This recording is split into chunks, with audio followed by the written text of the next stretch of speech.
Hey guys, my name is Kamsi. I'm a first year accounting and finance student at the University of Warwick. And in today's video, I'm going to be telling you a bit about what it's like to be a fresher. Now, I just finished my second term. I have one term left.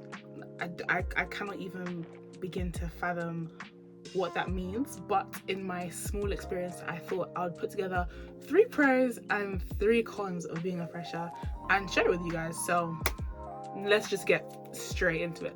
So we're gonna start with the pros, and if you see me looking down, I've got my notes to stay organized for you guys. So the first thing I would say is, for the most part and for most courses, your first year doesn't count. At Warwick, my course doesn't count, so that just gave me the opportunity to pursue passions and try out new hobbies.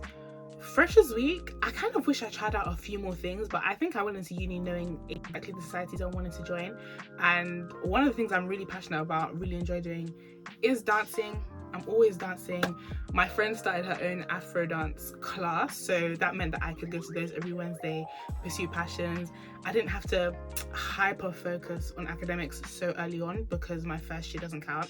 Obviously, get your grades, guys. Like, the grades that you get in your first year are important, but it's not going on my transcript. So it gave me a bit more time to pursue different passions and just try out new things. The second pro about being a fresher is, if you go to a campus university like me, your best friends can even be either across the hall from you or maximum 10-15 minutes walk away, which means that you get to really foster like amazing relationships because everyone is so close and kind of in the same place. At Warwick, for the most part, I'd say 99% of people that live on campus are in first year. So living on campus accommodations are in first year. So you can just knock on someone's door really, and there's a high chance that they're going to be in your first year. Fun fact, something my flatmates did was during Freshers Week or in the first couple of weeks, they went flat hopping. So they literally went in our block, like up the stairs, just knocking on doors like, hi guys, we're flat hopping. This is who we are. We live downstairs, etc, etc. And you never know who you're going to meet. And they're literally down the road. It's the most amazing thing. Like, even though sometimes you're walking back to your home at like 2-3 a.m, at least you're walking back from your friend's house. Do you know what I mean? And the third pro I'd say is that you literally get to be independent. Now, depending on how you look at it, this could be a positive or a negative thing. But taking it in a positive light, I knew that at the end of year 13, I was looking forward to having my own space, being in charge of my own timetable, being able to like budget my money and be like, okay, if I'm coming home from a long day of lectures, seminars, I'm tired and hungry, is there food in my fridge? Do I need to meal prep on Sunday before the week begins? Like, getting to think ahead and really adult for the first time is something that I was really looking forward to. So that sense of independence, I love it. Now, onto the cons a little bit. Not to be a Debbie Downer and make things negative, but I'm gonna kind of flip my last point on its head. Coming to university, this is going to be the time where your organization and your time management, all those things you like to say on your CV, things that you say you're good at, this is going to be where it's tested. If you thought A levels, IB, or any other associated board that you did was a new level of independence, think again, because now you're in charge of not only your time but your money.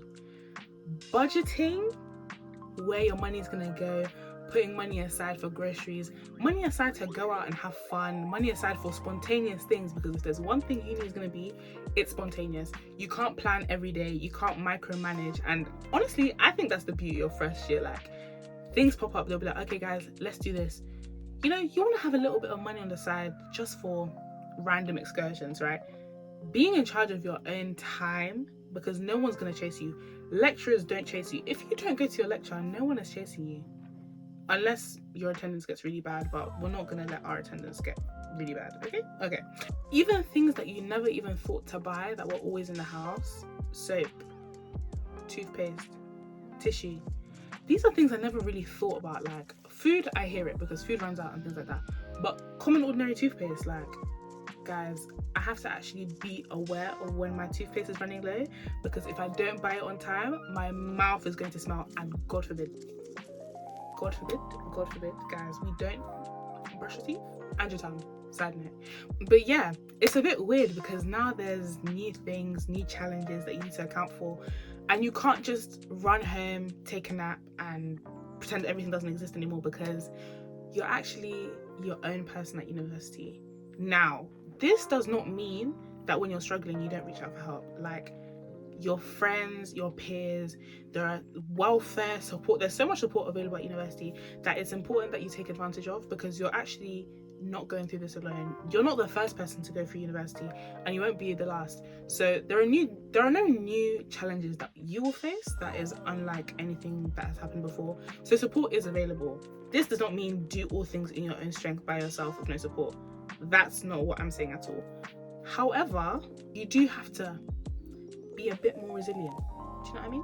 And this leads on very nicely to my final point. You're learning it all on the job. There's no comprehensive crash course or tutorial, how to do university 101. It doesn't exist, because what may work for you may not work for someone else. So I guess the beauty in it all, as well as what makes it a bit difficult, is that you're gonna have to be a lot more resilient than you've ever been before. When things don't go according to plan, you need to learn how to bounce back, and fast. What may have worked during A-levels before you got to uni may not work at uni, so you need to learn new ways to do different things. Just because you had a really nicely outlined specification and it tells you exactly what you need to know. In my case, we even had advanced information for our A-levels, so I knew what I needed to know, what I didn't need to know. It was very comprehensive and laid out clearly. That might not be the case at university. I know I don't have a specification, so what may have worked before in terms of learning style may not work now, because I'm not in A-levels anymore. I'm at university. New challenges, new things to face. So again, kind of in line with what I was saying about learning on the job, yeah, just be prepared for things to not necessarily work exactly as you imagined the first time. But again, this doesn't mean beat yourself up about it. This is the first time I'm being a first year, and I only get one time to be a first year for the first time. I don't need to beat myself up about it. Learn to give yourself grace, take care of yourself, and all those amazing things there. But I hope this was a helpful video. I hope it gave you a bit more insight. Being a first year, I've had the most fun I've ever had. I'm not gonna lie to you. I would do it all again. Through the hardships, through everything that was difficult, I loved every second. So do be prepared for this to be one of the best years of your life. And if it's not, that's okay too. Not everyone has the same experience, but go into it positive mindset and see what you make out of it. I wish you guys the best of luck in your first year, and I'll see you in the next or upcoming video. Bye.